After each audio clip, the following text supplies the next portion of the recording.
نحمده ونصلي ونسلم على رسوله الكريم أما بعد فأعوذ بالله من الشيطان الرجيم بسم الله الرحمن الرحيم من عمل صالحا من ذكر أو أنثى وهو مؤمن فلنحيينه حياة طيبة صدق اللہ العظیم۔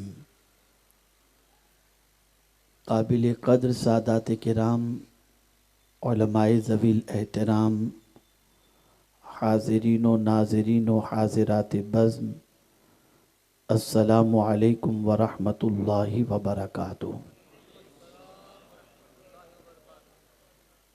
میرے پیارے آقا صلی اللہ تعالی علیہ وسلم کے پیارے دیوانوں، جس آیہ کریمہ کی تلاوت کا میں نے شرف حاصل کیا، اس سے متعلق کچھ معروضات پیش کرنے سے پہلے آقا کریم رؤوف الرحیم علیہ التحیۃ والتسلیم کی بارگاہ میں جس طریقے سے میں پڑھاؤں عقیدت و محبت میں ڈوب کر اسی طریقے سے درود و سلام کا نذرانہ پیش کریں۔ الصلاۃ والسلام علیک یا رسول اللہ، الصلاۃ والسلام علیک یا حبیب اللہ، الصلاۃ والسلام علیک یا نبی اللہ، الصلاۃ والسلام علیک یا نور اللہ، وعلی آلک و اصحابک یا حبیب اللہ، صلی اللہ تعالی علیہ وسلم۔ محب گرامی حضرت مولانا سرفراز صاحب نوری مدث اللہ العالی کی دعوت پر ایک بار پھر آپ کے دیار محبت میں مجھے حاضری کی سعادت نصیب ہو رہی ہے۔ اللہ رب العزت جل جلالہ مجھے حق کہنے اور آپ سب کو حق سننے کی توفیق عطا فرمائے۔ اس وقت دنیا میں جس کسی سے پوچھو کہ کیسی زندگی کٹ رہی ہے تو ہر گھر سے یہی آواز آئے گی، بس کٹ رہی ہے، جیسے تیسے کٹ رہی ہے۔ کوئی کہتا ہے صبح ہوتی ہے شام ہوتی ہے عمر یوں ہی تمام ہوتی ہے، کوئی کہتا ہے زندگی میں لطف نہیں رہ گیا، کوئی کہتا ہے زندگی میں سکون نہیں رہ گیا، کوئی کہتا ہے زندگی میں مزہ نہیں آتا۔ غرض کہ آپ جہاں کہیں بھی دیکھیں گے اور کسی سے بھی سوال پوچھیں گے تو الا ماشاءاللہ تقریباً لوگوں کا جواب اسی قسم کا ملے گا۔ آج میں آپ کو اچھی زندگی کسے کہتے ہیں وہ بتانے کے لیے حاضر آیا ہوں۔ چونکہ ایک نئی زندگی گزارنے کا سلیقہ اور نئی زندگی کا آغاز نکاح کے ذریعے دلہا دلہن کا ہونا ہے، تو ہمیں یہ سمجھنے کی ضرورت ہے کہ ہماری اچھی زندگی کیسے گزرے، اور یہ بات اچھی طریقے سے ذہن میں محفوظ رہے کہ جو کچھ بھی اللہ رب العزت جل جلالہ نے اپنی کتاب میں فرمایا ہے وہ حق ہے، اور اسی لیے ابتدا میں اس نے فرما دیا ذالک الکتاب لا ریب فیہ، اس میں کوئی شک کی گنجائش نہیں۔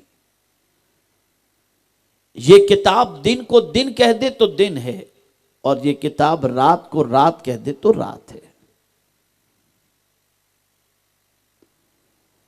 افسوس کی بات یہ ہے کہ ہم اچھی زندگی کے لیے بہت سارے دروازوں پر دستک دے کر ان سے طریقے سیکھنے کی کوشش کرتے ہیں.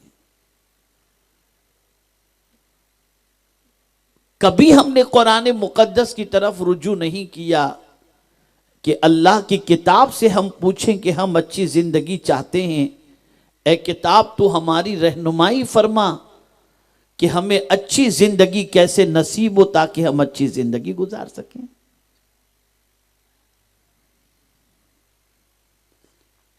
تو قرآن مقدس نے فرمایا اے اچھی زندگی کی تلاش کرنے والو، اے آرام اور سکون کی زندگی تلاش کرنے والو، زندگی کوئی اور دینے والا نہیں، زندگی دینے والی ذات اللہ کی ہے. وہ جسے چاہے زندگی دے، جسے چاہے موت دے، جسے چاہے اچھی زندگی دے اور جسے چاہے پرخطر زندگی عطا فرمائے. سب کچھ اس کے دست قدرت میں ہے. وہ جسے چاہے عزت عطا فرمائے، جسے چاہے ذلت عطا فرمائے. وہ جسے چاہے مالدار بنا دے، جسے چاہے غریب بنا دے. سب کچھ اس کے دست قدرت میں ہے.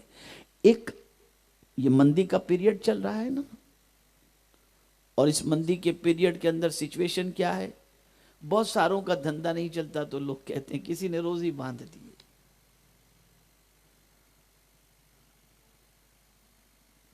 تو یہ بات یاد رکھیں، کوئی آج تک ایسا باوا ہے ہی نہیں جو روزی باندھ سکے.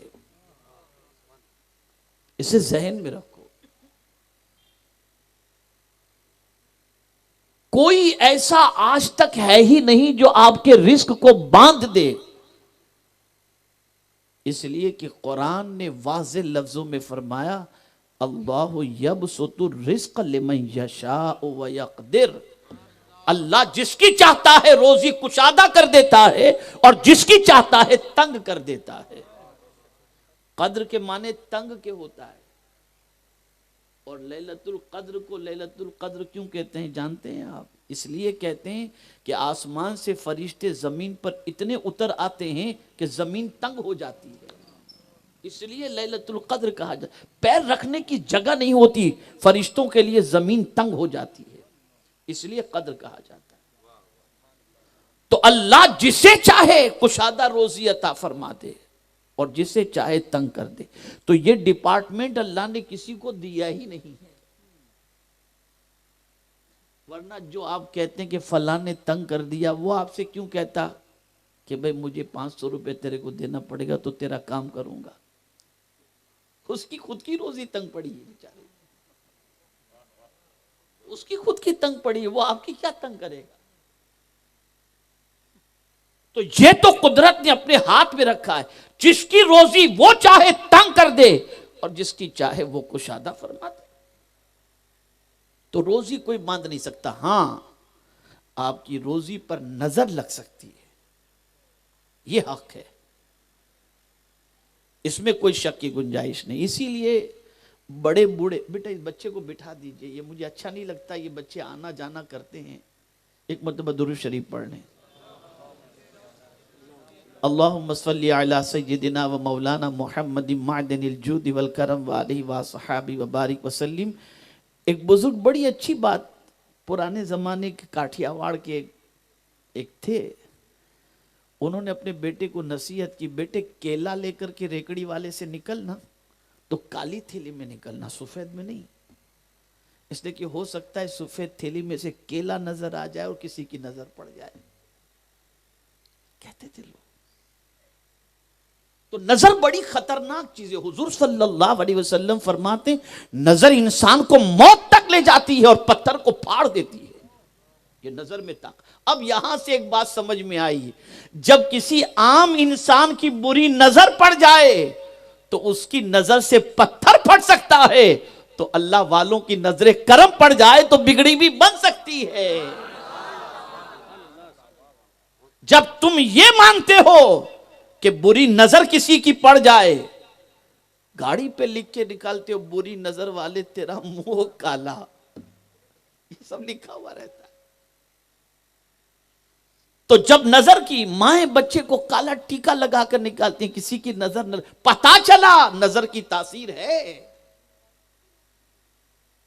تو عام انسان کی نظر کی اتنی طاقت کے پتھر کو پھاڑ دے، صحت مند کو بیمار کر دے، تو اللہ والوں کی نظر کی کیا عالم، ان کی نظروں کا کیا کیا. اسی لیے سرکار فرماتے اتقوا بفراست المؤمن فإنه ينظر بنور اللہ تعالی. مومن کی فراست سے ڈرو کہ وہ اپنی آنکھوں سے نہیں اللہ کے نور سے دیکھتا ہے. اسی لیے فرمایا گیا عالم کے پاس جاؤ تو زبان کو لگام دو، اور ولی کے پاس جاؤ تو دل کو لگام دو کہ وہ تمہاری دل کی دھڑکنوں کو دیکھ رہے ہیں.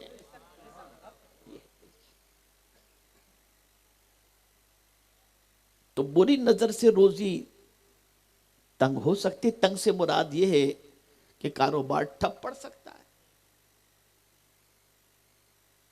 اسی لیے آقائے کریم صلی اللہ تعالی علیہ وسلم نے ارشاد فرمایا کہ رات کو سوتے وقت اپنے بچوں کو آیت الکرسی پڑھ کر کے دم کر دیا کرو، اللہ بری نظر سے ان کی حفاظت فرمائے گا.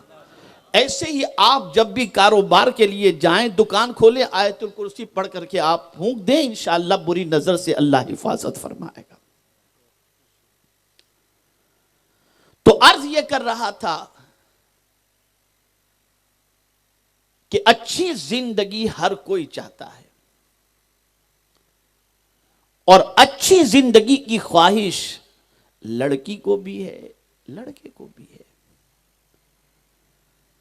کوئی نہیں چاہتا کہ اس کی زندگی کے اندر خزاں آئے. ہر کوئی چاہتا ہے کہ اس کی زندگی میں بہار ہی بہار ہو، سکون ہی سکون ہو، کسی قسم کا کوئی ٹینشن نہ ہو. لیکن اب ایک سوال میں آپ سے پوچھوں گا کہ آپ کے نزدیک اچھی زندگی ہے کیا؟ پہلے یہ بتاؤ. یہ سوال میرا آپ سے ہے. آپ سے اگر میں پوچھوں کہ آپ اچھی زندگی چاہتے ہیں تو آپ کے نزدیک اچھی زندگی کی ڈیفینیشن کیا ہے، ویاخیا کیا ہے، تعریف کیا ہے، تو زیادہ تر لوگ یہی جواب میں کہیں گے کہ اچھی زندگی سے مراد یہ ہے کہ تندرست ہوں، کھاتے پیتے ہوں، گھر میں ساری چیزیں ہوں، کوئی قسم کا ٹینشن نہ ہو، یہ اچھی زندگی ہے. جیسے صحابہ سے حضور صلی اللہ علیہ وسلم نے پوچھا تھا کہ بتاؤ مل مفلس، صحابہ بتاؤ مفلس کون ہے؟ تو صحابہ نے عرض کیا تھا سرکار جس کے پاس درہم و دینار نہ ہو وہ مفلس ہے. تو سرکار نے فرمایا نہیں، وہ مفلس نہیں ہے. آقائے کریم صلی اللہ علیہ وسلم نے فرمایا مفلس وہ ہے جو دنیا میں نیکی بھی کرے، عبادت اور ریاضت بھی کرے، لیکن جب قیامت میں وہ آئے گا تو اس کے نام اعمال میں کچھ بھی نہیں ہوگا. قیامت میں سب خالی ہو جائے گا اس کا معاملہ. کس وجہ سے؟ نیکی کی، عبادت کی، ریاضت کی، سب ختم کیسے ہوا؟ تو میرے آقا صلی اللہ علیہ وسلم فرماتے ہیں کہ وہ دنیا میں کسی کو گالی دیا ہوگا تو اس کی نیکی اٹھا کر اسے دے دی جائے گی، کالی کڑکا ہو گیا وہ. اور اگر نیکیوں سے کام پورا نہیں ہوا تو جس کو گالی دیا تھا اس کے گناہ اٹھا کر اس کے اوپر ڈال دیے جائیں گے. تو سرکار فرماتے ایسا بندہ جو نیکی کرنے کے بعد قیامت میں آئے گا اور کچھ بھی نہیں ہوگا تو یہ بندہ در حقیقت مفلس. تو اس سے یہ بات سمجھ میں آئی کہ مفلس وہ نہیں جس کے پاس مال نہ ہو، مفلس وہ ہے جس کے پاس اعمال نہ ہو. اصل معاملہ یہ ہے. تو اب اچھی زندگی کسی سے بھی پوچھو کہ اچھی زندگی کسے کہتے ہیں تو اچھا مکان ہو، اچھی گاڑی ہو، اچھے کپڑے ہوں. عورتوں سے پوچھا جائے تو کہیں گے زیورات ہو، ڈائمنڈ کے سیٹ ہوں، یہ ہو وہ ہو، فرنیچر ہو، یہ ساری چیزیں ہوں. مردوں سے کہیں تو گاڑی بنگلہ ساری چیزیں، یہ اچھی زندگی. لیکن ایک سوال میں آپ سے پوچھتا ہوں، یہ آپ کی سوچ صحیح نہیں ہے. اس لیے کہ میں نے جتنی سکون کی نیند میں مزدوروں کو سوتے دیکھا ہے، بنگلے والے کو سوتے نہیں دیکھا. تو پتہ چلا اچھی زندگی کچھ اور ہے. اچھی زندگی اسے کہتے ہیں کہ طبیعت کو قرار ہو اور سکون ہو. سکون. اب یہ زندگی کیسے ملے گی؟ میں ترتیب وار سمجھاؤں گا، انشاءاللہ بات سمجھ میں آئے گی. اچھی زندگی کیسے ملے گی؟ اب اگر کوئی کہے کہ بنگلہ گاڑی اس سے اچھی زندگی، تو بیچارہ غریب تو کبھی اچھی زندگی گزار ہی نہیں سکتا. نہیں، قرآن نے ضابطہ عطا کیا، من عمل صالحا، جس نے نیک کام کیا. جس نے نیک کام کیا، اب وہ مرد ہو یا عورت ہو، اس حال میں کہ وہ ایمان والا ہے، تو مولا فرماتا ہے ہم اس کو اچھی زندگی عطا کریں گے. اللہ اچھی زندگی عطا کرے گا. لیکن یہاں میں آج آپ کو سمجھاؤں گا. آپ کہیں گے مولانا نماز پڑھنے پڑھانے والے بھی بے چین نظر آتے ہیں، اچھے اعمال ہیں ان کے. بلکہ بڑی معذرت کے ساتھ میرے یہاں جتنے بھی علماء اور ائمہ موجود ہیں، اگر مجھے معاف کر دیں تو میں ایک بات آپ کو ان کے حوالے سے عرض کروں. تقریباً ہمارے علماء کے ساتھ ہماری عوام کا سلوک کچھ اس طرح کا رہتا ہے کہ الا ماشاءاللہ سب کی پوزیشن ایسی نہیں ہوتی، لیکن اگر کسی امام کو اپنے بچے کو اعلیٰ تعلیم دلانا ہے تو کسی سیٹ کی طرف رجوع کرنا پڑتا ہے. گھر میں کوئی بڑا معاملہ پیش آ گیا، گھر لینا ہے، شادی کرنی ہے، تو تنخواہ اتنی لیمیٹڈ ہوتی ہے کہ ان کو کسی نہ کسی کی طرف رجوع کرنا پڑتا ہے. اب کوئی سوال کرے کہ آپ کہتے ہیں جو نیک عمل کرے اس کی زندگی اچھی، تو ہم تو دیکھ رہے ہیں ان کے نیک اعمال ہیں، پھر ان کی زندگی میں اتنی پریشانیاں کیوں؟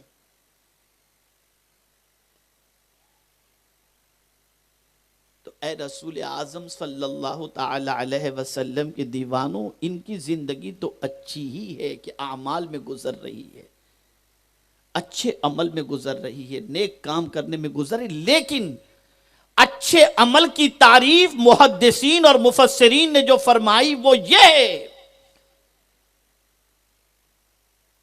کہ اچھا عمل اسے کہتے ہیں جو اللہ کی رضا کے لیے کیا جائے. اسی لیے نیکی صرف اچھا عمل نہیں ہے کہ نیکی کے عوض کے اندر اچھی زندگی ملے. اچھی زندگی اللہ اسے عطا کرتا ہے جس کا معاملہ یہ ہو کہ وہ کام اللہ کی رضا کے لیے کر رہا ہو، تو اللہ تعالیٰ اس بندے کو اچھی زندگی عطا فرماتا ہے. الحمدللہ یہاں اس حوالے سے واضح کر دوں کہ بہت ساروں کو اللہ اچھے اعمال کا اجر دنیا میں دے دیتا ہے، اور بہت ساروں کے لیے اللہ اجر آخرت میں رکھ چھوڑتا ہے. انہیں قیامت میں اللہ عطا کرے گا، اور اس شان سے عطا کرے گا کہ کسی کی بخشش کا ذریعہ اللہ ان کو بنائے گا. اسی لیے علماء کو جنت کے دروازے پر روک دیا جائے گا، جانے نہیں دیا جائے گا. جب وہ عرض کریں گے مولا سب جا رہے ہمیں بھی جانے کی اجازت دے، تو میرا رب فرمائے گا نہیں، آج تم تنہا جنت میں نہیں جاؤ گے. دنیا میں اگر کسی نے تم کو وضو کے لیے پانی بھی لا کر دیا ہو نا، اور وہ اگر گناہ کی وجہ سے جہنمیوں کی لائن میں ہو، تو اس کو جہنمیوں کی لائن سے نکالو، ہاتھ پکڑو، لے کر جنت میں چلے جاؤ. تو ان کی پریشانی کو جو دور کرتا ہے تو اللہ تعالیٰ ان کے لیے آخرت میں ان کے ذریعے نجات کا سامان بنا دیا کرتا ہے. اب آئیے سمجھنے کی کوشش کریں. عمل صالح وہ ہے جو اللہ کی رضا کے لیے کیا جائے. آج کل سچویشن یہ ہے کہ مسلمان بہت سارے یہ کہتے ہیں کہ مولانا نیک کام کرتے ہیں تو پریشانیاں معاذ اللہ آتی ہیں، مصیبتیں آتی ہیں. جب غلط کرتے تھے تو کچھ بھی نہیں تھا، نیکی کرنا شروع کیا تو پریشانیاں. العیاذ باللہ. یہاں یہ بات ذہن میں رکھنے کی ہے کہ نیکیاں اپنے ساتھ پریشانی نہیں لاتی. ہماری سوچ بودی بن چکی ہے، اور وہ سوچ بودی کیا ہے کہ ہم اپنی نیکی کا بدلہ زمین پر ہی چاہتے ہیں، اور آخرت کے لیے ہم کچھ نہیں چاہتے. اور اللہ والوں کی سوچ یہ ہوتی، وہ نیکی کا بدلہ دنیا میں نہیں بلکہ دنیا کے ساتھ وہ آخرت میں بھی چاہا کرتے تھے. تو ان کی زندگی بڑی پرسکون گزرا کرتی تھی. خود حضرت امام اعظم کو دیکھیں آپ, رو رہے تھے داڑھی پکڑ کر, اور روتے ہوئے کہتے ہیں کیا دنیا کی یہ زندگی ہے جس نے الجھا کے رکھ دیا, اور اتنی نیکیاں کرنے کے باوجود بھی, کتنی نیکیاں کہ امام اعظم کا مزار شریف اس وقت بغداد میں جہاں پر ہے, اس جگہ پر امام اعظم نے 6000 قرآن مقدس ختم کیے, اور کئی سالوں تک امام اعظم پوری رات ستون کی طرح کھڑے رہتے ہوئے رات بھر انہوں نے عبادت میں گزاری. اب آپ سنیے وہ امام اعظم کیا فرماتے ہیں کہ دنیا کی زندگی بڑی عجیب زندگی ہے, اور پھر یہ کہتے ہوئے ارشاد فرماتے ہیں مجھ سے کوئی ایسی نیکی نہ ہو سکی جس سے میں خدا کو راضی کر سکوں عاجزی کے طور پر. یہاں سے یہ بات سمجھ میں آئی کہ جتنی بھی نیکیاں کرو, توجہ چاہوں گا اور بالکل دل و دماغ میں اس بات کو محفوظ کر لو, جتنی بھی نیکی کرو اس کا بدلہ دنیا میں مل جائے یہ تمنا نہ رکھو, بلکہ یہ تمنا رکھو کہ میرا مولا راضی ہو جائے. یہ ہے اصل نیکی, بلکہ نیکی کی جان یہ ہے. اسی لیے قرآن کہتا ہے وَرِضْوَانٌ مِّنَ اللَّهِ اکبر, اللہ کی خوشی سب سے بڑی چیز ہے, اس سے بڑی کوئی چیز نہیں. تو نیکی کر کے ہم اگر پریشان ہیں, آج بہت سارے لوگ نیکی کر کے پریشان ہیں, عوام کی بات کر رہا ہوں, اس کی وجہ کیا ہے کہ وہ نیکی کا بدلہ دنیا میں چاہتے ہیں. نیکی کا بدلہ اللہ کی رضا مانگو کہ مولا تو راضی ہو جائے. یہاں تک کہ حضرت موسیٰ کلیم اللہ علیہ الصلاۃ والتسلیم سے رب نے کوہ طور پر اپنی قوم کے ساتھ آنے کے لیے فرمایا, تو حضرت موسیٰ علیہ السلام اپنی قوم کے ساتھ نکلے, اور جب نکلے تو قوم پیچھے رہ گئی, موسیٰ علیہ السلام آگے ہو گئے. اور ظاہر سی بات ہے کہ کہاں نبی کا چلنا اور کہاں امتی کا چلنا. نبی کے چلنے کی برابری تو امتی نہیں کر سکتا, آپ آگے نکل گئے. تو جلدی جب کوہ طور پر پہنچے تو میرے مولا نے فرمایا لِمَ تَعْجَلَكَ عَنْ قَوْمِكَ يَا مُوسَى, اے موسیٰ تو نے آنے میں جلدی کیوں کر دی, کہاں ہے تیری قوم, آنے میں جلدی کیوں کر دی, کہاں ہے تیری قوم. تو حضرت موسیٰ علیہ السلام نے جو جواب دیا سنیے, عرض کرتے ہیں قال ہم اولائی علی اثری, میری قوم میرے پیچھے آ رہی ہے, اور میرے مولا تو نے پوچھا ہے کہ میں جلدی کیوں آیا, تو میرے جلدی آنے کا مقصد بس ایک ہی ہے کہ میرے مولا میں جلدی اس لیے آیا, قال ہم اولائی علی اثری وعجلت الیک ربی لترضی, میں جلدی اس لیے آیا تاکہ تو راضی ہو جا, تو راضی ہو جا. یہاں سے یہ بات سمجھ میں آئی کہ انبیاء ہوں یا اولیاء ہوں, وہ کوئی کام اپنی خوشی کے لیے یا دنیا میں اجر کے لیے نہیں بلکہ اللہ کی رضا کے لیے کیا کرتے تھے, اللہ کی خوشنودی کے لیے, اللہ کو راضی کرنے کے لیے. میرے پیارے آقا صلی اللہ تعالی علیہ وسلم کے پیارے دیوانوں, یہاں تک کہ تبلیغ کا کام, دعوت دین کا کام بھی دنیا کے لیے نہیں.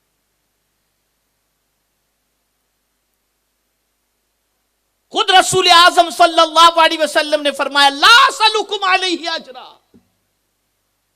میں جو تم تک اللہ کا پیغام پہنچا رہا ہوں اس کا بدلہ مجھے تم سے کچھ نہیں چاہیے, الا المودۃ فی القربى, بس میری قرابت داروں سے محبت کرنا. دیگر انبیاء نے کہا کہ ہم اگر تمہارے پاس دین کی دعوت پیش کرتے ہیں لا اسألکم علیہ اجرا ان اجری الا علی رب العالمین, ہمارا اجر تو ہمارا مولا ہمیں عطا فرمائے گا. تو اللہ والوں کا سب کام, بلکہ ہم نماز پڑھتے ہیں تو زبان سے خالی کہتے ہیں واسطے اللہ تعالیٰ کے, کہتے ہیں نا, کہ مجھے نکاح کی طرف آنا ہے تھوڑا سا، تو میں سمجھاتا ہوا تمہید کے ساتھ چلوں. کہتے ہیں نا 2 رکعت فرض منہ میرا کعبہ شریف کی طرف واسطے اللہ تعالیٰ کے، اس نیت سے پڑھتے ہیں، نیت کرتے ہو نماز پڑھتے ہیں. اب یہ تو زبان سے کہتے ہیں لیکن سوچ وہاں تک نہیں پہنچتی کہ ہم کس لیے پڑھ رہے ہیں. کبھی ایسا ہوتا ہے فرض سے سبک دوشی کے لیے، کہیں ایسا ہوتا ہے کہ نماز پڑھیں گے تو مال ملے گا، کہیں کیا کہیں کیا کہیں کیا، پتہ نہیں کیا کیا نیت. یہ واسطے اللہ تو صرف زبان سے کہا جا رہا ہے، پریکٹیکل زندگی میں اگر دیکھیں تو کہیں دور تک اللہ کے لیے کام ہمارا نظر نہیں آئے گا. حج کس کے لیے؟ تو قرآن کہتا ہے وَلِلَّهِ عَلَى النَّاسِ حِجُّ الْبَيْتِ وَأَتِمُّ الْحَجَّ وَالْعُمْرَةَ لِلَّهِ.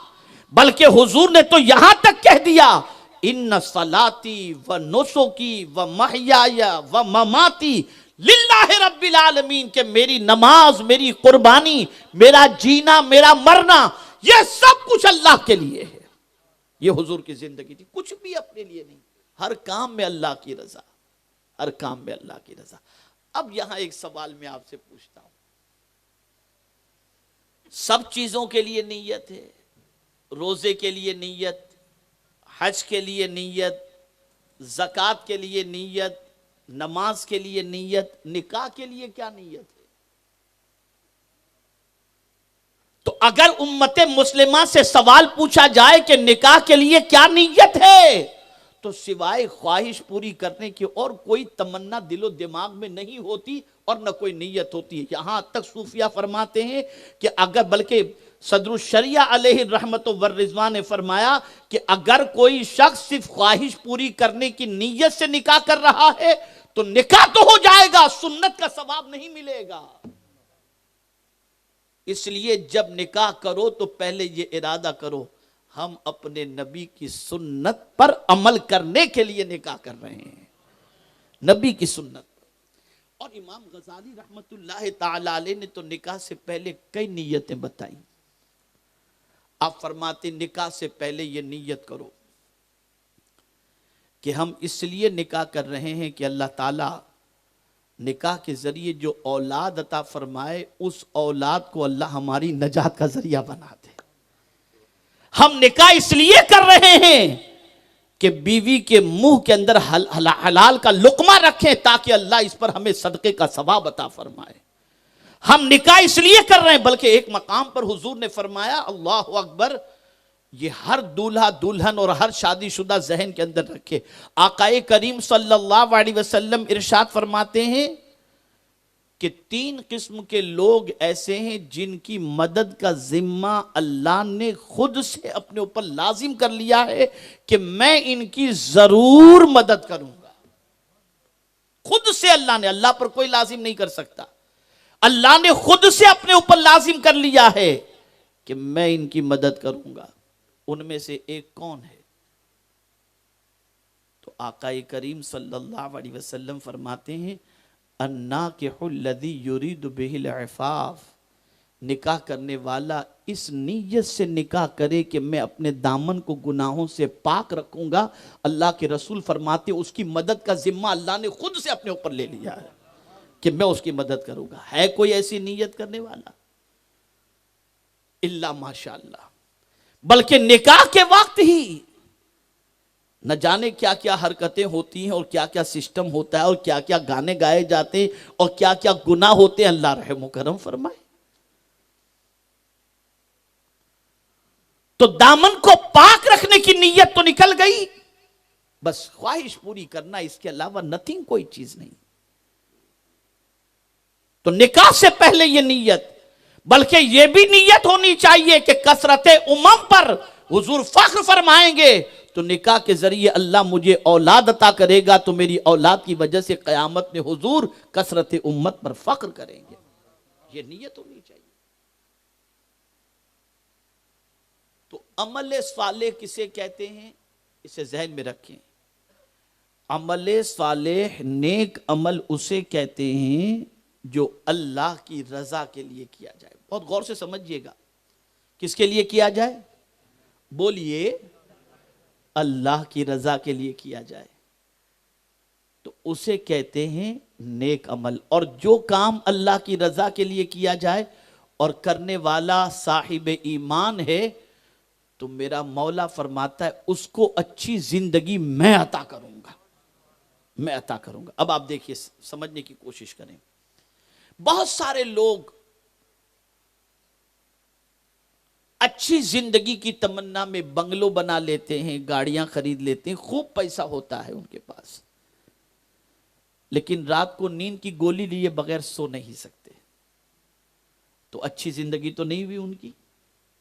پتہ چلا مولا چاہے تو محلات والوں کو اچھی زندگی عطا کر دے، اور مولا چاہے تو غریب کو اچھی زندگی عطا فرما دے۔ تو محل میں رہنے والا شخص، بنگلوں میں رہنے والا شخص، اسے بھی اللہ چاہے تو اچھی زندگی عطا فرما دے۔ اچھی زندگی سے مراد کیا ہے؟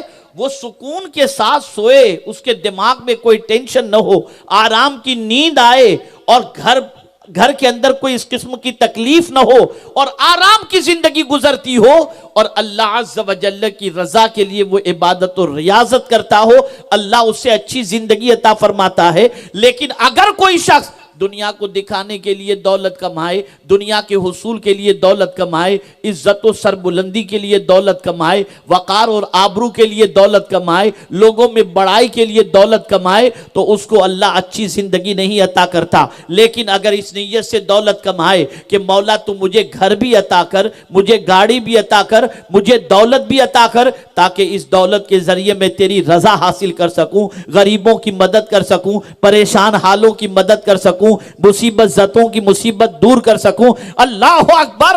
جب کوئی بندہ اس نیت سے دولت کماتا ہے اور دولت جب خرچ کرتا ہے تو اللہ تعالیٰ اس کے دل کو سکون کی دولت عطا فرما دیتا ہے، اطمینان کی دولت عطا فرما دیتا ہے۔ لیکن میں آپ کو بتاؤں، اگر کوئی دولت کمائے اور اس کے اندر تکبر آ جائے، اسے چین کی نیند نہیں آئے گی۔ اگر کوئی دولت کمائے، اس کے دل میں حسد پیدا ہو گیا، اسے چین کی نیند نہیں آئے گی۔ اگر کوئی دولت کمائے اور اس کے اندر غرور آ گیا، اسے چین کی نیند نہیں آئے گی، اس کی زندگی میں سکون نہیں آئے گا۔ اور پھر کبھی اس اکڑنے والے بندے کی زندگی سے دولت رخصت ہوگی تو دنیا کہے گی بڑا اکڑتا تھا، اب دیکھو اسے۔ لیکن اگر کوئی دولت مند ہے، غریبوں میں پیسے لٹا رہا ہے، مسجد کے لیے پیسے لٹا رہا ہے، غریبوں کی شادی میں پیسے دے رہا ہے، مستحقین کو دولت دے رہا ہے، بیماروں کی مزاج پرسش کر رہا ہے، علاج و معالجے کے اندر رقم دے رہا ہے، تو اللہ نہ کرے اگر کبھی اسے مصیبت آ بھی گئی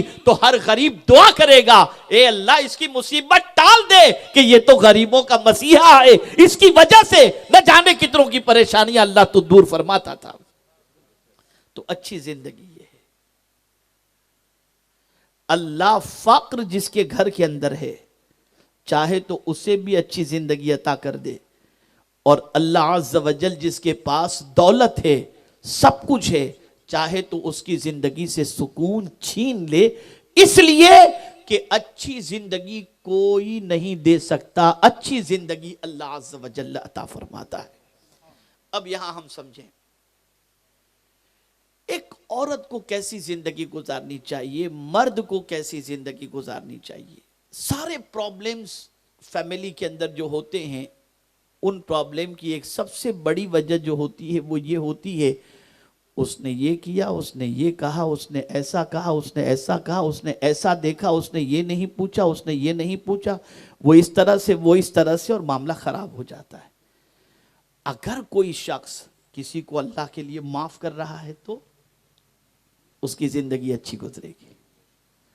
مثال کے طور پر میاں بیوی میں کوئی معاملہ ہے، ساس بہو کے اندر کوئی معاملہ ہو گیا، اب وہ یہ سوچے کہ ہمیں اچھی زندگی چاہیے نا، ساس بڑی ہے، کہہ دے میں نے میری بہو کو معاف کر دیا، بہو کہے کہ میں اپنی ساس کے قدموں کو دھو کر کے پیوں گی، شوہر کہے کہ میں نے اپنی بیوی کو معاف کر دیا، اب آپ دیکھیں زندگی میں سکون ہی سکون رہے گا۔ لیکن اگر کوئی شخص اللہ کی رضا کے لیے کوئی کام نہیں کرتا تو یاد رکھیں پروردگار جل جلالہ اس سے سکون کی زندگی نہیں عطا فرمائے گا۔ مثال کے طور پر میں آپ کو بتاؤں، ایک بہو ساس کی بے پناہ خدمت کرتی ہے اور پھر کہتی ہے میری ساس تو میری قدر ہی نہیں کرتی، اتنی خدمت کے باوجود، اللہ اکبر، پتہ چلا تم جو خدمت کر رہی ہو اس کا صلہ اس سے چاہیے، قدرت سے نہیں چاہیے۔ اگر تم خدمت کرتے وقت، یہ نیک کام کرتے وقت تم نے یہ ارادہ کر لیا ہوتا، یہ کچھ بھی کہے مجھے میری ساس سے بدلہ نہیں، مجھے میری قدرت سے بدلہ چاہیے، تو نتیجہ یہ ہوگا کہ پھر وہ کچھ بھی کہے تمہاری طبیعت پر اثر نہیں ہوگا، میرا مولا تمہارے دل کو سکون کی دولت سے مالا مال فرما دے گا۔ اسے ذہن میں رکھو۔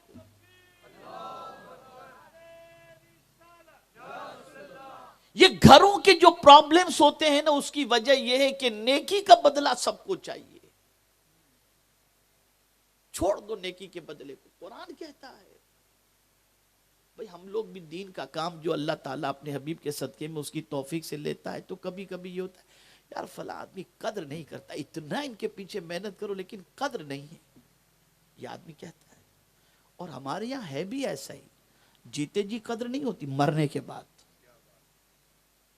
زندہ ہو تو جلدی سے کوئی چائے نہیں پوچھے گا، اور مرنے کے بعد 60 لاکھ کا گنبد بنا ڈالیں گے۔ بابا کیا کریں گے گنبد کو لے کر؟ کیا کریں گے آپ مجھے بتائیے؟ جب وہ حیات تھے تو کچھ بھی نہیں۔ امام صاحب کا 500 روپے تنخواہ بڑھانا، امام صاحب کی تنخواہ 500 روپے بڑھانا، تو بولے ٹرسٹی سب میٹنگ کریں گے، اور مینار بنانا ہوگا 5 لاکھ کا چندہ فوراً ہو جائے گا۔ تو مینار سے مسجد تو نہیں چلتی، امام سے مسجد چلتی ہے۔ سوچ عجیب ٹائپ کی بنی ہوئی ہے۔ تو ہم لوگوں کا خود میں آپ کو اپنے حوالے سے بتا رہا ہوں کہ جب کوئی قوم صحیح طور پر قدر نہیں کرتی تو یہ ہوتا ہے یار قدر نہیں کی، لوگوں میں عقل ہی نہیں ہے یار، یہ کیا سمجھیں گے، یہ قوالوں کے پیچھے بھاگنے والے، ناچنے والوں کے پیچھے بھاگنے والے، یہ کیا قدر کریں گے؟ قوم قدر ہی نہیں کرتی۔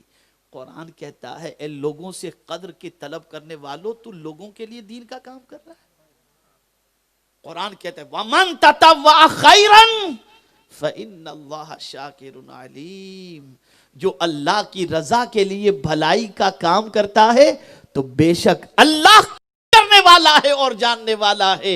انسان قدر کرے گا تو اپنی طاقت کے مطابق دے گا، اور قدرت جب قدر کرے تو اپنی شان کے مطابق عطا فرمائے۔ یہ ہے۔ تو اگر کوئی بہو ساس کی خدمت کرتی ہے، بدلہ ساس سے نہ رکھے، اللہ سے رکھے، اور جب وہ عطا کرے گا تو ساس تمہیں سر پر بٹھا کر کے گھمائے گی، اس لیے کہ اس کا دل بھی اللہ کے دستے قدرت میں ہے۔ تو جب نیکی کرو اللہ سے امید رکھو، یہ ہے جان نیکی کی، اور یہ ہے عمل صالح۔ ہماری سوچ بدل گئی، ہماری فکر بدل گئی، ہمارا نظریہ بدل گیا، ہم کافروں والی سوچ لے کر بیٹھے ہیں کہ ہر بھلے کا بدلہ ہمیں دنیا میں چاہیے، ہر نیکی کا بدلہ نہیں، ہمیں دنیا میں بھی اللہ اپنے فضل سے عطا فرمائے اور آخرت میں بھی عطا فرمائے۔ قرآن کہتا ہے یعلمون ظاہرا من الحیات الدنیا وہم عن الآخرۃ ہم غافلون۔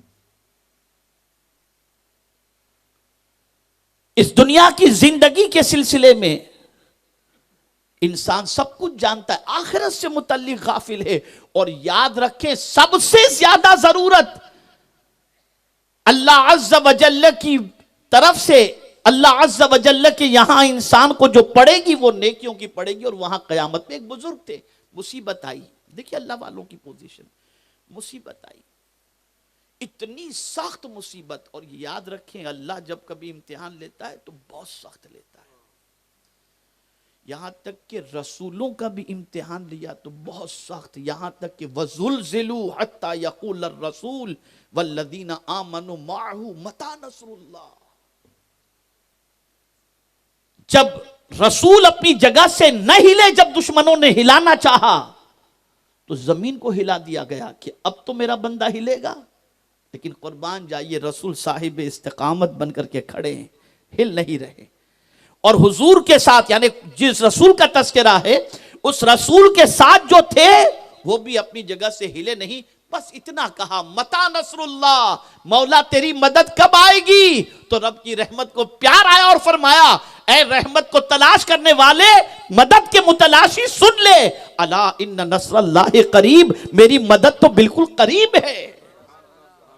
تو امتحان بہت سخت ہوتا ہے، اور جتنی نیکیاں زیادہ ہوں گی اتنا امتحان سخت، جتنا مرتبہ بڑا ہوگا اتنا امتحان سخت۔ اسی لیے حضور فرماتے ہیں انبیاء میں سب سے زیادہ میں ستایا گیا ہوں، یہ حضور فرماتے ہیں۔ ہم تھوڑی مصیبت 5 وقت کی نماز کے بعد اگر فیس کر لیں تو کہتے ہیں یار میں نماز پڑھتا ہوں پھر بھی اتنی مصیبت۔ تو قرآن کہتا ہے احسب الناس ان یترکوا ان یقولوا آمنا وهم لا یفتنون، کیا لوگوں نے گمان کر لیا کہ اتنا کہنے پر چھوڑ دیے جائیں گے کہ ہم ایمان لائے اور امتحان نہیں ہوگا؟ یہ زمین امتحان کی جگہ ہے، یہاں امتحان ہوگا۔ تو اللہ والوں کا بھی سخت امتحان ہوتا ہے، بہت سخت امتحان، لیکن وہ گھبراتے نہیں۔ ایک بزرگ سخت امتحان میں گرفتار ہوئے، ایسا سخت امتحان کہ وہ اس امتحان کے موقع پر اللہ کی بارگاہ میں دعا کر بیٹھے۔ غور سے سنیے گا، نیکی کا صلہ جو ہم چاہتے ہیں نا، یہ اللہ والوں کی سوچ دیکھیے۔ انہوں نے فوراً اللہ کی بارگاہ میں دعا کی، میرے مولا زندگی کی میری کوئی نیکی تجھے پسند ہو تو اس نیکی کے صدقے میں میری اس مصیبت کو دور فرما دے۔ کوئی غلط دعا نہیں تھی، ادھر دعا قبول ہوئی، مصیبت فوراً ختم ہو گئی۔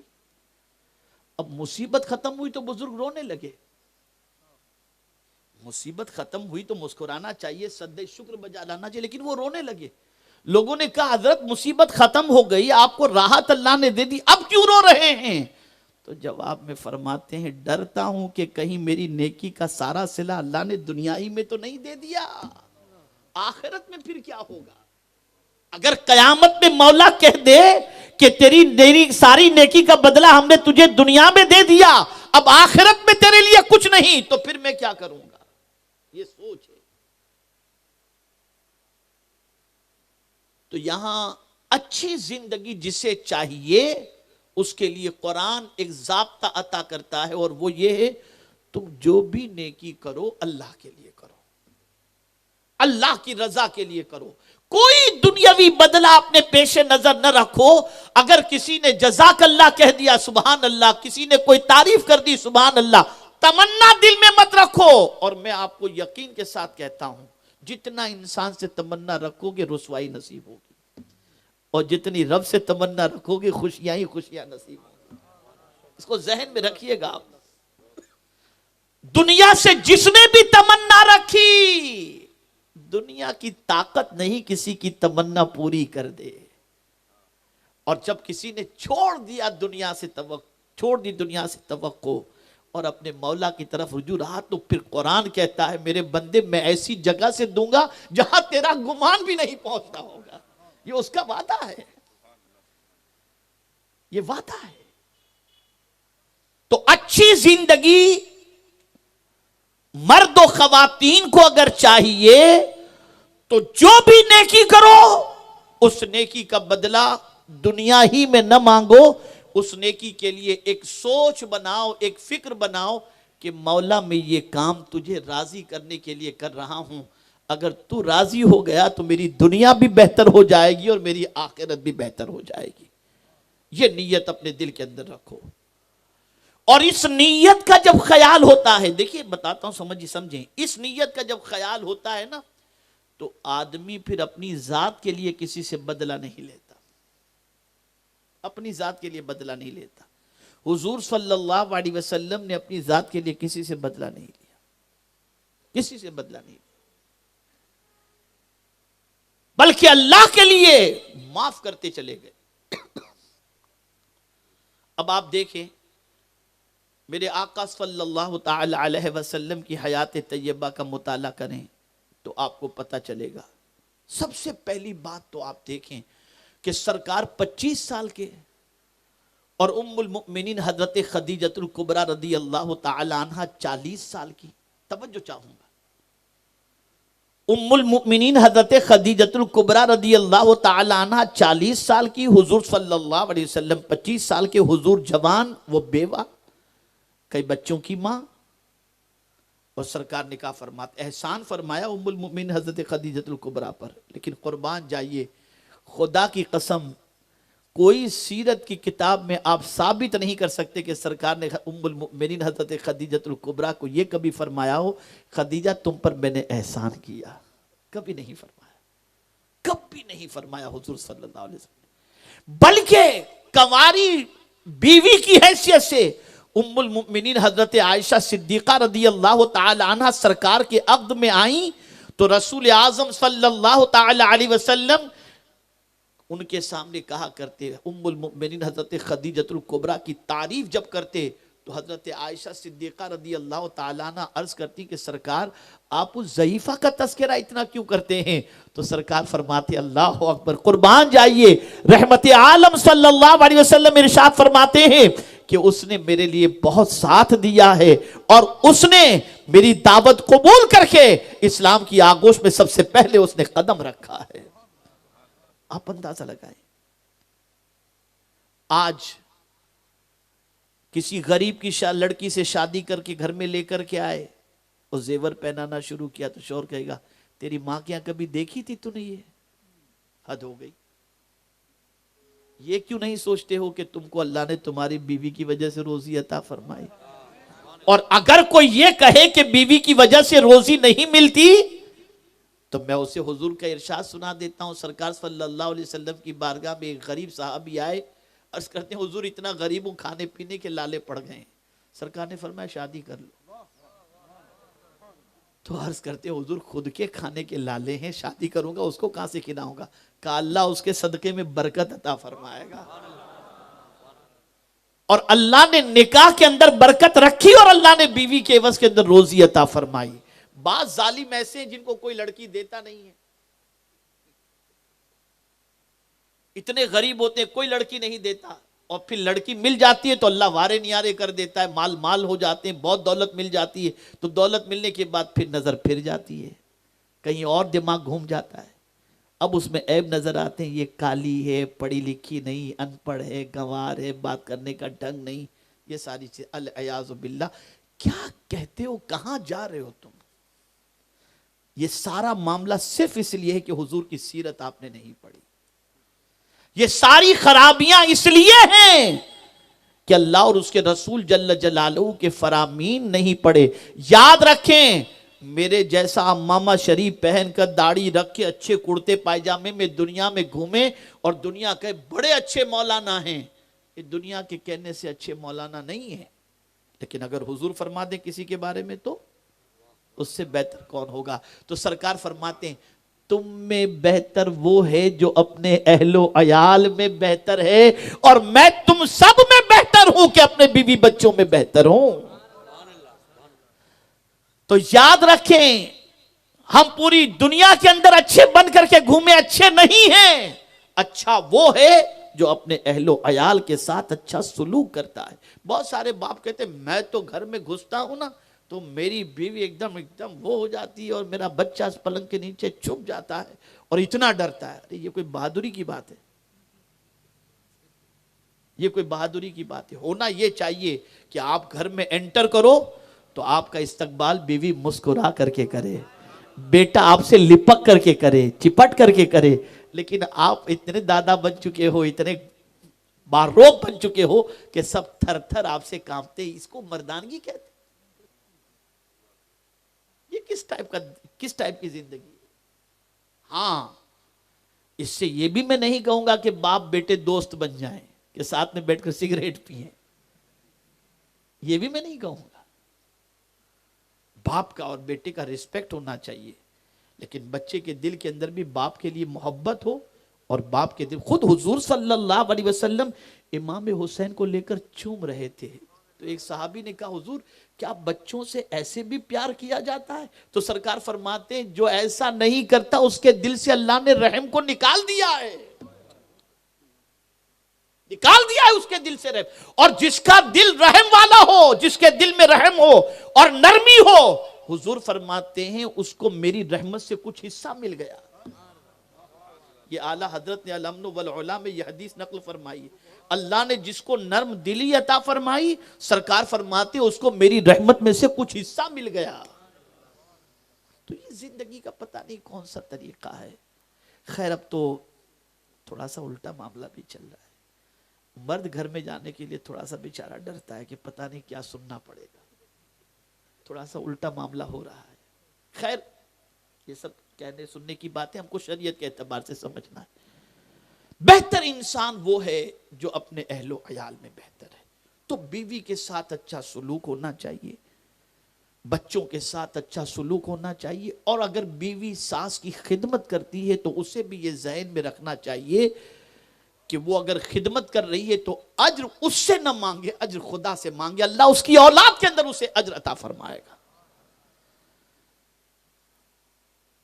کچھ زیادہ ہی پڑھی لکھی عورتیں ہوتی ہیں, دینداری کے اعتبار سے بھی تھوڑا سا نالج ہوتا ہے, تو شوہر سے کہتی ہیں شریعت نے بتا دیا ہے آپ کی خدمت میرے لیے ضروری, آپ کے ماں باپ کی نہیں. کہتی ہیں وہ. ایک بیچارے سیدھے سادے نوجوان تھے, ان کے دل میں خیال ہوا کہ میں کسی پڑھی لکھی عالمہ سے شادی کر لوں. کر لی انہوں نے شادی, سوچا کہ گھر کا ماحول, بچے ہوں گے, نیک بنیں گے, سب کچھ ہوگا. شادی کر لی. 1 سال اچھی طرح سے ساتھ میں زندگی گزری. 1 سال کے بعد بیوی نے کہا بھئی دیکھیے شریعت کا مسئلہ یہ ہے کہ میں جو ہے آپ کے ماں باپ کی خدمت کی ذمہ داری نہیں لے سکتی, اور میرے اوپر ان کی خدمت ضروری نہیں ہے. آپ کسی بھی مفتی صاحب سے پوچھ لیں. اب وہ لڑکا ہو گیا پریشان, ماں باپ کو بہت چاہتا تھا. وہ گیا مفتی صاحب سے پوچھا, کہا ہاں بات تو اس نے صحیح کہی ہے, اس کے ذمہ تمہاری خدمت ہے, تمہارے ماں باپ کی خدمت ہے, لیکن تم ٹینشن میں کیوں آ گئے؟ کہا حضرت ٹینشن میں آ ہی جاؤں گا نا, میری ماں بوڑھی ہے بیچاری, ان کا خیال کون رکھے گا؟ کہا کوئی بات نہیں, وہ شریعت بتا رہی ہے, میں بھی تم کو شریعت بتا دیتا ہوں. کہا اچھا بتائیے حضرت. کہا جا کے اس سے کہو شریعت نے ایک مرد کو 4 شادی کی اجازت دی ہے, میری ماں کی خدمت کے لیے دوسری کر لیتا ہوں. تو تیسرے دن اس نے کہہ دیا نہیں نہیں میں کروں گی. تو یہ مطلب جو ہے کبھی کبھی یہ سوچ بنتی ہے اور ایسا ہوتا ہے. بہرحال میں یہ بتانا یہ چاہتا ہوں, میں اس لیے سطحی قسم کی بات کر رہا ہوں, ریگولر لائف کی بات کر رہا ہوں کہ اس کو فیس کرنا پڑ رہا ہے دنیا کے اندر. ہمارے پاس روز کیس آتے ہیں, روز اس قسم کی باتیں آتی ہیں. تو میں سمجھانا چاہتا ہوں کہ پرابلم آ کر کے کہاں اٹکتا ہے. ایک ہی چیز میں نے پوری زندگی میں اگر مطالعہ کر کے یا مشاہدہ کر کے میں نے دیکھا ہے تو صرف ایک ہی چیز سمجھ میں آئی کہ ہر نیکی کا بدلہ آدمی انسان سے چاہتا ہے اور دنیا میں چاہتا ہے. یہ میجر پرابلم ہے. اگر ہر بندہ نیکی کا بدلہ قدرت سے اور آخرت میں چاہے تو اسے کوئی ٹینشن ہو ہی نہیں سکتا, ہو ہی نہیں سکتا اسے ٹینشن. تو گھریلو زندگی کے اندر ان چیزوں کو خیال کرو. اسی طرح سے ساس کی بھی ذمہ داری بن جاتی ہے کہ سرکار کی اس حدیث کو پیش نظر رکھے کہ حضور صلی اللہ علیہ وسلم نے فرمایا من لم یرحم صغیرنا ولم یوقر کبیرنا فلیس منا, جو چھوٹوں پر شفقت نہیں کرتا. تو آپ گھر میں بڑے ہیں تو آپ کی ذمہ داری ہے بہو پر شفقت کرو, اتنا پیار دو کہ میکے جانے کی بات ہی نہ کرے, بلکہ آپ کے ساتھ رہنے میں وہ خوشی محسوس کرے. یہ نہ سمجھنا کہ ایک کام والی مل گئی ہے, بلکہ یہ سوچو کہ اللہ عز و جل نے ہمیں اس طریقے سے ایک بہو عطا کی ہے, اللہ اسے بھی خوشیاں عطا فرمائے اور اسے بھی سکون عطا فرمائے. ہوتا یہ ہے کہ ماں کو ٹینشن ہوتا ہے کہ میرا بیٹا ادھر کا نہ ہو جائے, اور بیوی کو یہ ہوتا ہے میرا شوہر مجھے ٹائم دے. تو یہ ساری چیزوں کو نظر انداز کرتے ہوئے ہر کوئی ایک دوسرے کے حقوق کا خیال رکھے تو میں سمجھتا ہوں کوئی پریشانی پیدا نہیں ہو سکتی. تو اچھی زندگی چاہیے تو اچھی زندگی رب دینے والا ہے, اور وہ اچھی زندگی اس وقت عطا کرے گا جب کوئی بھی نیکی تم کرو تو انسانوں سے بدلہ لینے کی بجائے قدرت کی رضا تم حاصل کرنے کی کوشش کرو. یہ بنیادی چیز ہے. اور میرے پیارے آقا صلی اللہ تعالی علیہ وسلم کے پیارے دیوانوں, میں موریشس میں تھا, میری بہنیں بھی سن رہی ہیں. ایک نیا جوڑا بالکل شادی ہوئی تھی, اس کے میرا خیال ہے 2 4 6 8 دن مشکل سے ہوئے ہوں گے. یہ نیا کپل میرے پاس آیا اور انہوں نے کہا کہ حضرت ہمارے لیے دعا کریں کہ ہم دونوں کی محبت ہمیشہ سلامت رہے, کبھی جھگڑا نہ ہو, ہم سکون سے اپنی زندگی گزار سکیں. میں سنتا رہا ان کی باتوں کو. میں نے کہا ٹھیک ہے, اللہ تعالیٰ آپ کو سکون کی زندگی عطا کرے, لیکن میری ایک نصیحت پر آپ عمل کریں. بولے بالکل حضرت. میں نے کہا میں گارنٹی دیتا ہوں آپ کی زندگی میں کبھی جھگڑا ہی نہیں ہوگا, سکون ہی سکون ہوگا. تو دونوں خوش ہو گئے. حضرت فرمائیے. تو میں نے کہا شادی شدہ زندگی کیسے گزارنا چاہیے, اس کے لیے ہیرو ہیروئن کی زندگی مت دیکھنا کہ وہ کیسے گزارتے ہیں, یا سیریل کے آرٹسٹ اپنی میریڈ لائف کیسے گزارتے ہیں یہ مت دیکھنا. تم یہ دیکھو کہ حضور نے اور امہات المؤمنین نے کیسی زندگی گزاری تھی, اور یہ دیکھو کہ مولا علی اور خاتون جنت نے کیسی زندگی گزاری تھی. ان کی زندگی پڑھ لو, تمہاری زندگی میں کبھی خزاں نہیں, بہار ہی بہار تمہاری زندگی میں رہے گی. پریشانی یہ ہے کہ آج کی عورتوں کو 50,000 کا شرارہ سمجھ میں آتا ہے, پیوند والے کپڑے سمجھ میں نہیں آتے. خاتون جنت کی زندگی دیکھو, ان کی زندگی دیکھو. کہتی تو ہو تم کنیز فاطمہ, لیکن عمل بھی تو کرو, ان کی حیات طیبہ بھی تو دیکھو. اور ہر قاضی نکاح کے بعد یہ دعا کرتے ہیں, اللہم الف بینہما کما الفت بین آدم علیہ السلام و حوا رضی اللہ تعالی عنہ. جہاں نکاح ختم ہوا فوراً یہ دعا, اے اللہ ان دونوں میں ایسی ہی محبت عطا فرما جیسے آدم علیہ السلام اور حوا میں تھی, جیسی حضور صلی اللہ علیہ وسلم اور حضرت خدیجہ اور حضرت عائشہ صدیقہ میں تھی, ایسی محبت عطا فرما جیسے مولا علی اور خاتون جنت میں تھی. لیکن بیچارہ سننے والا آمین تو کہتا ہے, سمجھتا تو کچھ بھی نہیں ہے. باہر نکل کے پھر وہی سب دھنا دھن سب چلتا رہتا ہے, اور ڈانس یہ وہ سب, تو کہاں سے زندگی سکون کی ملے گی. تو عرض کرنے کا منشا یہ ہے کہ اچھی زندگی صاحب ایمان کو اللہ عطا فرمائے گا. شرط یہ ہے کہ اللہ سے اپنی نیکی کا اجر دنیا اور آخرت دونوں میں مانگو. انسان سے کوئی توقع مت رکھو. جہاں تم انسان سے توقع رکھو گے سوائے افسوس کرنے کے تمہیں اور کوئی چیز حاصل نہیں ہوگی. اب آئیے سلطان الہند غریب نواز رحمت اللہ تعالی علیہ کو دیکھیں. جتنا آدمی بڑا ہوتا ہے سوچ بھی اتنی ہی بڑی ہوتی ہے. میں اگر کوئی کرامت غریب نواز علیہ رحمہ کی آپ کے سامنے پیش کروں تو شاید آپ کے علم میں کوئی اضافہ نہ کر سکوں, لیکن مجھے آپ کی سوچ تھوڑی سی بدلنی ہے. شادی ہو جاتی ہے, پارک میں گھومنے جانا, گارڈن میں جانا کوئی گناہ کا کام نہیں ہے.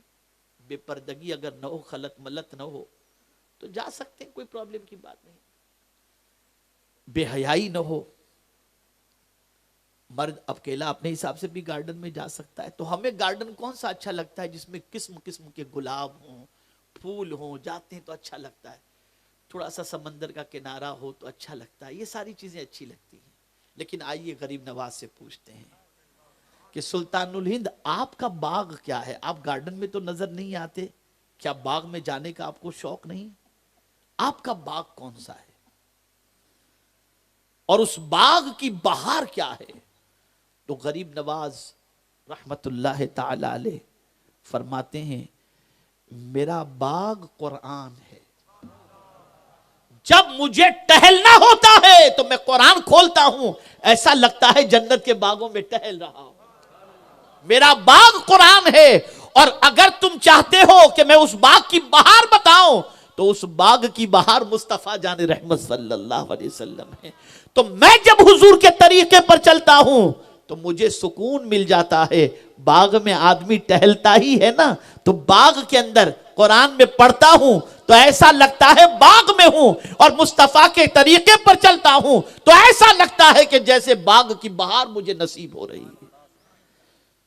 تو ہمیں بھی چاہیے کہ ہم قرآن مقدس کی تلاوت کریں. آپ دیکھیں میرے مقدس آپ حاضر ہوں تو 35 شریف کے پاس ہی حضرت غریب نواز کی بیٹی کا مزار شریف موجود ہے جو حافظہ تھی, موجود ہے آج بھی. تو باپ کو انہوں نے قرآن سے وابستگی دیکھی تھی تو حافظہ بن گئی, حافظہ. آج باپ قرآن پڑھتا کہاں ہے بیچارہ, کہاں پڑھتا ہے قرآن؟ ماں کہاں پڑھتی ہے قرآن؟ اللہ ماشاءاللہ. تو اے رسول اعظم صلی اللہ تعالی علیہ وسلم کے دیوانوں, اس بات کو ذہن کے اندر محفوظ کر لو کہ صرف کسی کی محبت کا دم بھرنا یہ صحیح معنوں میں محبت کی دلیل نہیں ہے. صحیح معنوں میں محبت کی دلیل یہ ہے جو محبوب کی پسند ہو وہی اپنی پسند بن جائے تو یہ محبت کی دلیل ہے. غریب نواز کو کتنی پرسکون زندگی اللہ نے عطا فرمائی تھی, کتنی پرسکون زندگی, اتنی پرسکون زندگی تھی اور اتنا پرسکون اس دنیا سے آپ تشریف لے گئے کہ آپ نے کبھی زندگی میں کسی کو بتایا ہی نہیں کہ میں اللہ سے محبت کرتا ہوں, بتایا ہی نہیں. قدرت نے بتا دیا کہ یہ میرا وہ بندہ ہے جو میرا حبیب ہے, یہ مجھ سے محبت کرتا تھا, میں اس سے محبت کرتا ہوں. ارے کوئی مرید ان کی پیشانی پر لکھنے نہیں گیا کہ ہذا حبیب اللہ, بلکہ قدرت نے فرشتوں کے ذریعے جلی حروف سے لکھوا دیا ہذا حبیب اللہ مات فی حب اللہ, یہ اللہ کا حبیب ہے, اللہ کی محبت میں اس دنیا سے کچھ کر گیا.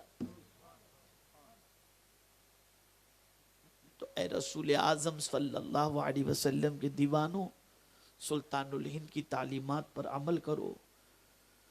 سلطان الہند غریب نواز علیہ رحمہ کے نقش قدم پر چلو اور پرسکون زندگی اگر نصیب ہوگی تو اچھے کام کرنے کے عوض کے اندر, اور اچھے کام کرنے کے ساتھ ساتھ جب تک کہ اللہ کی رضا کی نیت نہیں ہوگی سکون نہیں مل سکتا. میں قرآن کی روشنی میں آخری بات عرض کر کے میں اپنی گفتگو کو ختم کرتا ہوں. نماز سے بہتر عمل کون سا ہوگا؟ نماز سے بہتر عمل کون سا ہوگا؟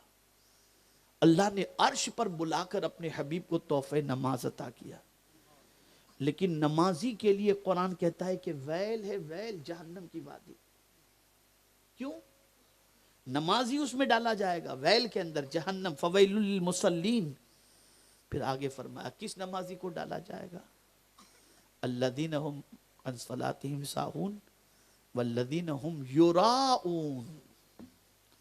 وہ نماز تو پڑھتا تھا لیکن دنیا کو دکھانے کے لیے پڑھتا تھا, اللہ کے لیے نہیں. تو ایسے نمازی کے لیے ویل ہے, ویل. تو پتا چلا نیکی کر کے بھی جہنم میں جا رہا ہے. تو نماز اگر پڑھنے والا اللہ کی رضا کے لیے پڑھے تو اللہ تعالیٰ اس نماز کو قبول بھی فرماتا ہے, صلہ بھی عطا فرماتا ہے. تو بہت سارے لوگ بہت ساری نیکی کرتے ہیں, سمجھتے ہیں کہ میں نیکی کر رہا ہوں, لیکن نیکی کی جان تک نہیں پہنچ سکتے. اور نیکی کی جان ہے اللہ کی خوشنودی, اللہ سے امید, اللہ سے توقع, اللہ سے جو ہے امید رکھنا, یہ سب سے اہم چیز ہے. تو میرے پیارے آقا صلی اللہ تعالی علیہ وسلم کے پیارے دیوانوں, جس کسی نے بھی نیک عمل کیا اس حال میں کہ وہ مومن ہے, تو میرا مولا ارشاد فرماتا ہے ہم اسے اچھی زندگی عطا فرمائیں گے. اور مولا ہی کسی کو اچھی زندگی عطا کر سکتا ہے, اور وہ جو وعدہ کرتا ہے وہ حق ہے. اور اس نے جو وعدہ کر دیا کہ تم عمل صالح کے پیکر بن جاؤ, اچھی زندگی دینا میرے ذمہ کرم پر ہے, وہ ضرور اچھی زندگی عطا فرمائے گا.